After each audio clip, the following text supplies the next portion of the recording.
नमस्कार दोस्तों।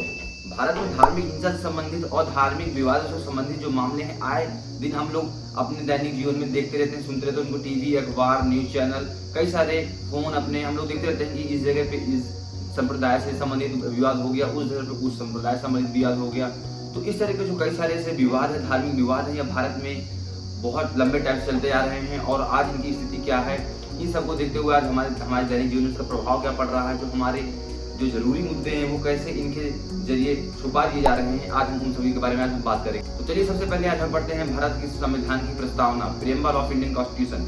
तो मेरे साथ पढ़ेंगे, मैं यहाँ पर क्लिप डाल रहा हूँ, आप इस क्लिप में सबसे पहले पढ़ेंगे, इसके बारे में हम आगे बात करते हैं। भारत के लोग भारत को एक संपूर्ण प्रभुत्व संपन्न समाजवादी पंथ निरपेक्ष लोकतंत्रात्मक गणराज्य बनाने के लिए तथा उनके समस्त नागरिकों को सामाजिक, आर्थिक और राजनीतिक न्याय, विचार, अभिव्यक्ति, विश्वास, धर्म और उपासना की स्वतंत्रता, प्रतिष्ठा और अवसर की समता प्राप्त करने के लिए तथा इन सब में व्यक्ति की गरिमा और राष्ट्र की एकता और अखंडता सुनिश्चित करने वाली बंधुता बढ़ाने के लिए इस संविधान को अधिनियमित करते हैं। जैसा कि आपने देखा कि भारत के संविधान की प्रस्तावना पंथ निरपेक्ष और धर्म की स्वतंत्रता से संबंधित शब्दों को स्पष्ट रूप से लिखा गया है। लेकिन दोस्तों आज भी स्थिति वही है जो पहले थी, लेकिन अब स्थितियां कुछ इतनी अधिक बढ़ गई हैं कि हम दुनिया की नजरों में भी काफी हमारी जो अहमियत है वो भारत की जो वो भी गिरती हुई नजर आ रही है। धार्मिक विवाद से संबंधित मामलों को अगर हम सबसे पहले देखते हैं कि पाकिस्तान और जो भारत का बंटवारा हुआ था 1947 में, उसके बाद से ही भारत में और पाकिस्तान के बीच में जो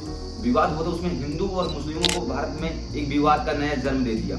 इसके बाद से भारत में अनेक हिंदू संप्रदाय और मुस्लिम संप्रदाय से संबंधित ऐसे धार्मिक हिंसा से संबंधित ऐसे कई सारे विवाद सामने आते रहे हैं और टाइम पे और समय पे हम सभी देखते रहे हैं। लेकिन दोस्तों आज हम बात करते हैं ऐसे विवादों के बारे में जो बहुत ही पॉपुलर रहे हैं और उनके बारे में एक एक करके। और आज स्थिति क्या है 1970 से लेकर के 2022 तक के हम सारे विषयों के बारे में आज बात करेंगे। ज्यादा डिटेल्स में नहीं बात करेंगे, लेकिन ओवरऑल थोड़ा करके उनके बारे में बात करेंगे और बताएंगे आपको कि कैसे कैसे कौन से ऐसे जो बड़े धार्मिक हिंसा संबंधी जो विवाद है वो हुए हैं। आजादी के बाद से भारत में सबसे बड़ा जो साम्राज्य दंगे हुए थे वो हुए थे 1969 में। 1969 में कम से कम 660 लोग मारे गए, जिसमें 430 मुस्लिम और 230 हिंदू व्यक्ति मारे गए थे।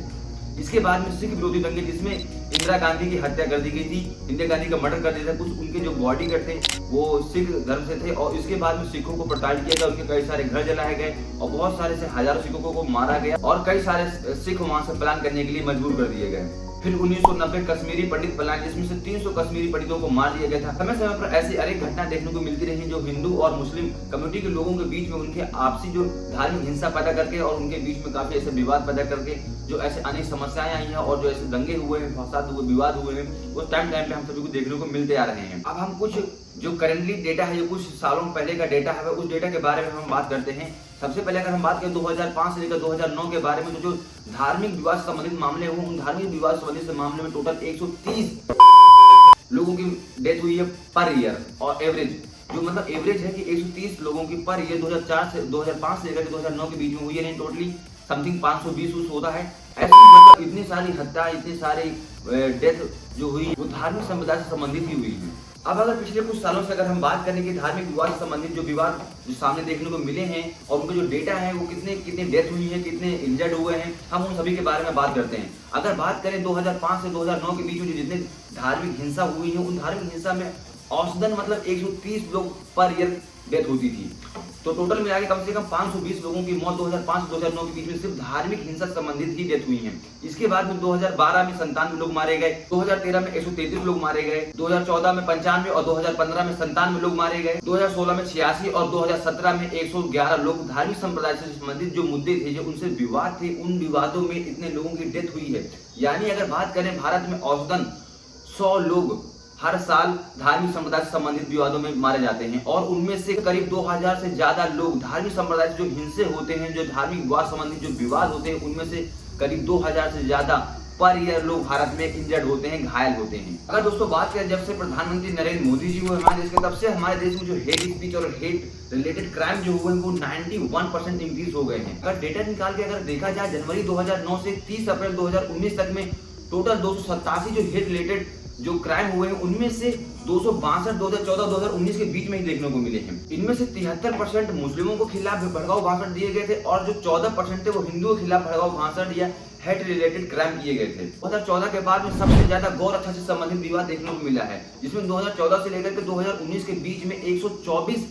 गाय से संबंधित जो अपराध थे उनके बारे में मामले दर्ज किए गए। अगर ओवरऑल हम देखेंगे 2014 से लेकर के 2022 के बीच में जो हेड स्पीच का जो परसेंटेज है वो 54% है और जो हेड क्राइम का परसेंटेज है वो 46%। तो इससे जो मामले निकले थे वो टोटल 878 मामले निकले थे। इन 878 मामलों में हिंदू समुदाय के लोगों से और मुस्लिम समुदाय के लोगों से, दोनों से एक दूसरे की तरफ से जो बयानबाजी की गई, जो भाषण किए गए, जो अपराध कंडक्ट किए गए, जो भी क्राइम कंडक्ट किए गए, उन सभी के बारे में बताया गया। अगर मैं ये कहूँ कि ये जो सारे विवादित बयान है जो सबसे ज्यादा किनके द्वारा दिए जाते हैं, तो उसका जो जवाब होगा वो होगा पॉलिटिशियंस, नेता के द्वारा जाकर विवादित बयान भड़काए जाते हैं और जो आम लोग होते हैं, जो उनके सपोर्टर्स होते हैं, उनके अंदर एक नफरत सी पैदा होती है, तभी जाके ऐसे मामले देखने को मिलते हैं। अगर कुछ लीडर्स के नाम लिए जाएं तो जैसे कांग्रेस की तरफ से इमरान मसूद और एएमआई नेता अवसुद्दीन अवैसी वारिस पठान और बीजेपी नेता कपिल मिश्रा, अनुराग ठाकुर, योगी आदित्यनाथ, अशमी उपाध्याय, ऐसे अनेक नेता हैं हर पार्टी में। समाजवादी, बसपा, कांग्रेस, भाजपा, तृणमूल कांग्रेस, सभी पार्टी में ऐसे अनेक लीडर हैं जो हेड स्पीच को लेकर के, जो धर्म से रिलेट करके जो राजनीति करना चाहते हैं और जो देश में अपने वोट बैंक की राजनीति करना चाहते हैं, वो इसी तरह का जो बयान देते हैं ताकि जो आम जनता है उनके अंदर जो धर्म को लेकर के उनके जो भावना है वो भावना जागृत हो और उन सभी के बीच में ऐसे विवाद इस वजह से उत्पन्न हो जाते हैं। इन सभी विवादों को देखते हुए कि जो धर्म से संबंधित धार्मिक हिंसा, धार्मिक दंगे जो एक दूसरे से जो रिलेटेड होते हैं, जो इन सभी चीजों के बारे में जो हेड स्पीच होती है, हेड क्राइम होते हैं, इन सभी को देखते हुए अंतरराष्ट्रीय धर्म स्वतंत्रता की जो रिपोर्ट आई थी उसमें कहा गया था कि भारत में अल्पसंख्यकों के समुदाय के जो खिलाफ हुए तो उसमें से हत्याएं और उनसे मारपीट, उनको डराना धमकाना, इनके खिलाफ भारत में साल भर देखने को मिलते रहे, जिसमें गौ हत्या, बीफ के बारे में, व्यापार के बारे में, इन सभी के बारे में उल्लेखित किया गया था और जिसमें भारत को चेतावनी भी दी गई थी। पिछले कुछ साल में भारत के प्रधानमंत्री नरेंद्र मोदी ने जो अन्य अदर कंट्री, फॉरेन कंट्री, उनके जो संबंध अपने स्थापित किए, उन्होंने जो फॉरेन अफेयर्स जो स्थापित किए काफी अच्छे स्थापित करने की उन्होंने कोशिश की है। कई ऐसे मुस्लिम देश भी हैं जिनके साथ भारत के प्रधानमंत्री नरेंद्र मोदी ने उनके साथ काफी अच्छे संबंध बनाने की कोशिश की है, लेकिन इसके बाद फिर एक धार्मिक संबंधित विवाद आ जाता है नुपुर शर्मा का, जो पैगंबर मोहम्मद के खिलाफ टिप्पणी करते हैं। इसके बाद में फिर दुनिया भर के कई देश है जो भारत के खिलाफ टिप्पणी करने लगते हैं और अपनी प्रतिक्रिया जाहिर करने लगते हैं। इसमें से वो लोग स्पष्ट कहते हैं कि भारत पहले माफी मांगे। तो ये हमारे देश के लिए एक काफी मतलब गौरवान्वित बात नहीं है और हमारे देश के लिए काफी छोटा करने वाली बात है। तो ये एक जो धर्म से संबंधित बात को लेकर के हमारा देश किसी देश के सामने झुके माफी मांगे, ये हमारे देश के लिए काफी अच्छा नहीं होने वाला है। तो इस तरह से आपने देखा कि धर्म विवाद, लव जिहाद, हिजाब विवाद, गौ हत्या, इस तरह से संबंधित अनेक धार्मिक विवाद, धार्मिक मुद्दे, धार्मिक अपराध जो होते रहते हैं और जो हम और आप देखते रहते हैं। तो डिसाइड आपको करना है कि आप पहले कहाँ थे और अब कहाँ हैं। आप पीछे जितने भी वीडियो को आपने मेरी पूरी देखा है शुरू से लेकर के अंत तक में जो भी मैंने चीजें बताई हैं, अगर उन चीजों को आप समझ पा रहे होंगे तो आप खुद डिसाइड कर चुके होंगे कि हम आज कहाँ हैं। भारत दुनिया भर के जो कई सारे इंडेक्स रैंकिंग है उसमें बहुत सारी चीजों में बहुत नीचे आ गया। जैसे अगर बात करें वर्ल्ड प्रेस फ्रीडम इंडेक्स की तो उसमें से भारत का 150 नंबर है। अगर बात करें डेमोक्रेसी इंडेक्स की तो उसमें भारत का 46वां नंबर आ गया। अगर बात करें ग्लोबल हंगर इंडेक्स की तो उसमें से भारत का स्थान 101 हो गया है। अगर बात करें ग्लोबल पीस इंडेक्स की तो उसमें से भारत का स्थान 135 नंबर पे हो गया है। ह्यूमन फ्रीडम इंडेक्स में भारत 111 नंबर पे आ गया है। और अगर बात करें वर्ल्ड यूनिवर्सिटी की रैंक में भारत का स्थान 455 नंबर पे आ गया है। देखते हो कि टीवी में जो भी डिबेट होती है धर्म से संबंधित डिबेट होती है। अगर बात करें इन्फ्लेशन, एम्प्लॉयमेंट, हेल्थ, एजुकेशन के बारे में कभी आपको डिबेट देखने को नहीं मिलेगी न्यूज चैनल पे। जो भी न्यूज चैनल में डिबेट होंगी एक भगवा कर पहन के आएंगे, जो हिंदू के बारे में बात करेंगे, मुस्लिम आएगा जो मुस्लिम धर्म की तरफ से सपोर्ट करेगा उसकी तरफ से बोलेगा।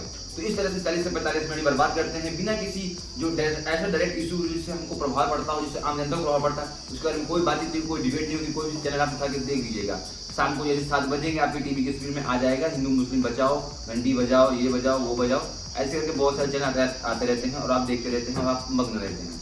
लेकिन आपके दिमाग में महंगाई बेरोजगारी चीजों तब आती है जब आप टीवी बंद करके जब आप खाना खाने जाते हैं, खाना खा के जब आप लेटते हैं, तब आप सुबह टाइम ड्यूटी जाते हैं, ऑफिस जाते हैं, तब आपके दिमाग में महंगाई को लेकर सवाल उठते हैं। अरे कहना क्या चाहते हो? मैं यही कहना चाहूंगा आपसे कि आप टीवी में न्यूज चैनल देखना बिल्कुल ही बंद कर दीजिए।